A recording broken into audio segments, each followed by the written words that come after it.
ছিলা পয়লা বৈশাখ পয়লা বৈশাখ দেখি কি আনছো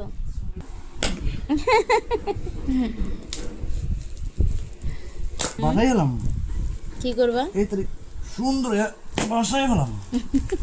কি প্যাকেট রে ভাই এটা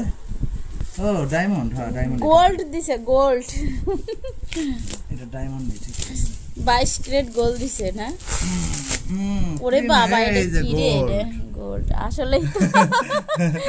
তার জন্যই তো এত প্যাকেট করছে যাতে কোনো চিন্তাই গোল্ড 2 কেজি গোল্ড আছে এই কিতে জামাই আমারে ধপ ধবা ফসা মারে না তুমি তুমি এই জানো আমার জন্য কও না কেন স্টেপ 1 স্টেপ 2 স্টেপ 3 ওরে বাবা এগুলা কি ফেসিয়াল করার জন্য আমি আসলে ওনার কাছ থেকে টাকা চাই দেখা যে বাসায় ফেসিয়াল করো বেটিকে টাকা দিয়ে লাভ নাই তুমিও করবা আমারও ফেসিয়াল করে দিবা দেখেন আমার জন্য ফেসিয়ালের জিনিসপত্র নিয়ে আসছে থ্যাংক ইউ